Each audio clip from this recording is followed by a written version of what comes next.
Exercício número 6. Releia o trecho a seguir e responda as questões. Então, eu reescrevi aqui o trecho para que possamos responder as questões aqui. Na época, nossos mais velhos estavam ainda todos vivos e éramos muito numerosos. Eu me lembro, eu era um menino, mas começava a tomar consciência das coisas. Então, vocês, letra A aqui está pedindo. O relato é escrito em primeira pessoa. Circule no trecho as palavras que comprovam essa afirmação. Então, você vai circular os pronomes e as formas verbais. Então, nós temos aqui nossos, você vai circular aqui, éramos,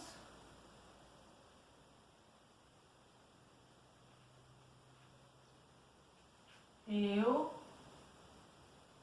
o me aqui, e o último, só confirmar aqui, é o lembro. Então, essas são as palavras que vocês vão circular aí, tá bom? Os verbos e os pronomes, que está indicando que está em primeira pessoa. Letra B. Em relação às formas verbais utilizadas, escreva se cada afirmação é verdadeira ou falsa. Então, ver para verdadeira e para falsa. Então, aqui, letra B, nós temos 4 afirmativas. Então, nós vamos pôr aqui 1, 2, 3, 4. Então, 1, 2, 3, 4. Eu vou ler e vou marcar aqui na sequência, tá bom? O tempo predominante no trecho é o presente do indicativo, como em eu me lembro, que é o tempo em que os fatos narrados acontecem. Então, é verdadeiro ou falso? Então, o tempo predominante no trecho é o presente do indicativo? Não, é falsa, tá? Falsa. O uso do presente revela que o relato está sendo feito no tempo atual pelo autor do texto, a pessoa que viveu o que é contado, ou seja, Davi Copenhague. Verdadeiro ou falso? Verdadeiro, tá bom? Verdadeiro aí. O tempo predominante no trecho é o pretérito imperfeito do indicativo, como em eu era um menino, que se refere à experiência ocorrida no passado. Verdadeiro ou falso? Verdadeiro, tá bom? Você vai pôr verdadeiro aí, ok? Letra F. O uso do pretérito imperfeito se refere a um tempo mítico, a um passado distante e diferente do passado cronológico, como em nossos mais velhos estavam ainda todos vivos. Então, é o que? Verdadeiro ou falso? É falso. Então, você vai marcar falso aí, tá bom? Então, façam uma pausa aí para que eu possa apagar o quadro e dar continuidade à correção dos exercícios.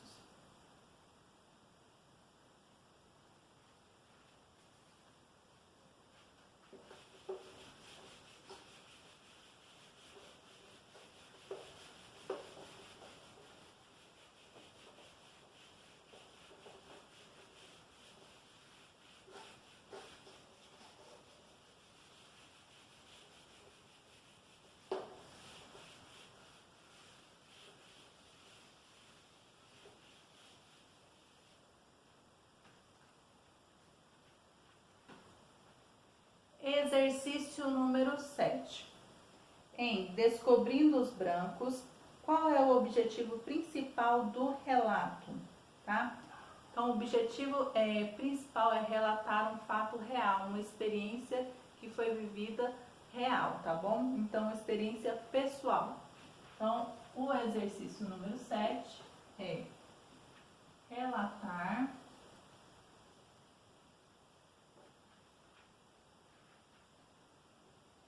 um fato real, uma experiência pessoal,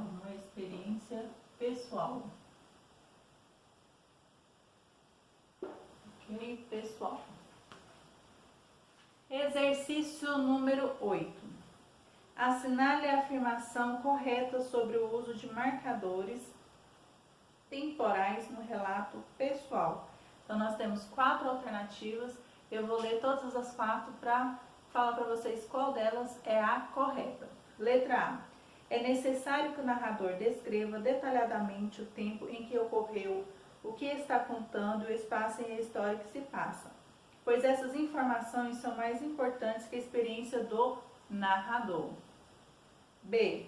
Marcadores temporais vagos e indefinidos, como em um tempo e no passado, são inadequados para o relato pessoal, pois nesse gênero é preciso o máximo de exatidão das informações transmitidas. Essa aqui já vamos descartar ela, tá bom? Então essa não é a resposta certa. Nesse gênero, as histórias contadas poderiam acontecer em qualquer época do passado, já que se trata de um tempo idealizado pela tradição, como as lendas e os contos de fadas. Não, ele está contando um fato real, então essa aqui também está descartada, tá bom? O relato pessoal aborda principalmente o tempo da memória, pois o autor usa as suas referências pessoais para situar sua história sem se preocupar com a data precisa dos fatos. Então, entre a A e a D, nós temos a resposta certa da letra D, a letra D, ok? Então, exercício número 8, tá? Resposta correta é a letra D, tá bom? Então, respondam aí a letra D.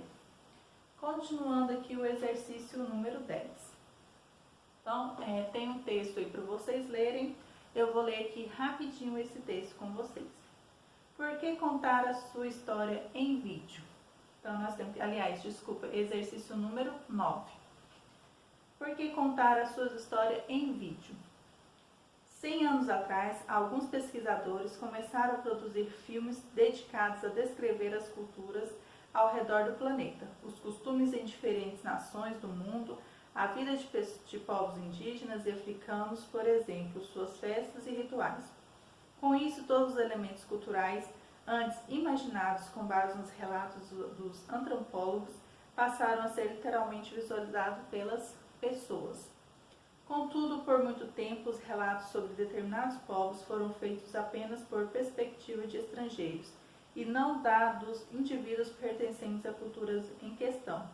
Ainda não existiam filmes que mostrassem o mundo visto pelos olhos de um indígena, por exemplo. Em 2001, crianças do povo indígena Ipeng, no Mato Grosso, tiveram a ideia de fazer um filme na própria língua, apresentando a vida na aldeia Monhungu, no Parque Indígena do Xingu. O resultado foi o filme Maragnomoxino Mirangi, das crianças Ipeng para o mundo. Que tal fazer o mesmo, né? Então, aqui nós temos esse texto, tá bom? Em que fala sobre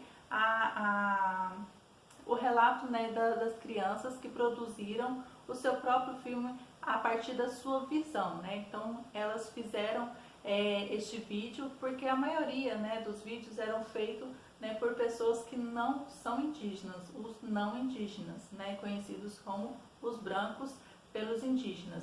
Então, a maioria desses, vamos dizer, documentários, né, que se iniciaram com documentários, foram feitos, né, por não indígenas. E esse foi feito, né, por crianças, né, da tribo lá do Xingu, no Pará, né, pelas crianças Ipeng, e elas tiveram a sua visão, né, colocando a sua forma de ver a sua própria cultura, o seu próprio povo, tá bom? Então, o exercício 9 fala assim: o relato em vídeo feito pelas crianças Ipeng é um pouco diferente de um relato comum, não apenas pelo suporte que foi usado, mas por registrar a vida de várias pessoas, em vez da vida de uma só. Assinale as alternativas que apresentam características comuns a ambos os registros. Então, está no plural, então tem mais de uma resposta correta aqui. Então, eu vou lendo aqui e falando qual que é a correta aqui, certo? Letra A. Uso constante da primeira pessoa do discurso. Quando está na primeira pessoa, é porque a própria pessoa está relatando dela mesma. Então, já é uma resposta correta, uma alternativa correta. Então, o exercício número 9, letra A, é correta. B. Predomínio de descrições objetivas dos fatos e experiências. Geralmente, no relato, nem tudo conseguimos lembrar da memória, puxar pela memória das coisas exatas, de datas exatas, de coisas exatas. Então, essa alternativa não é correta. Letra C. A abordagem subjetiva que traz a visão própria de quem produziu o relato. Então, letra C é verdade, tá? Letra C está correta. Continuando aqui. Letra D. Relato de fatos cotidianos. Verdadeiro. Então, letra D é verdadeira, porque tanto ambos os textos, como o relato de Davi, do Yanomami e dos índios, das crianças indígenas e pengues, eles estão falando sobre as suas próprias vidas, Estão falando de experiências pessoais mesmo, fatos reais, do cotidiano. Letra E, predomínio de experiências do passado. Não, então está com apenas o texto 1 está falando sobre o passado, o texto 2 não. Então, já que está falando de ambos, então os dois não tem essa mesma relato, de coisas do passado, tá bom? Então, apenas o texto 1 está falando isso. Então, as alternativas corretas é letra A, letra C e letra D, tá bom? Então, faça uma pausa, faça aí a correção e enquanto isso eu vou falando sobre o exercício 10.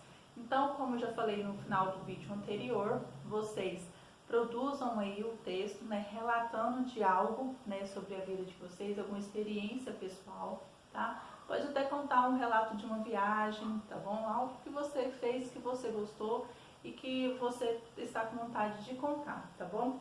E tirem foto das atividades para que eu possa estar corrigindo e também marcando presença, e não se esqueça que as atividades estão valendo nota, certo? Que estão postadas na plataforma, tá bom? Beijos e até qualquer momento.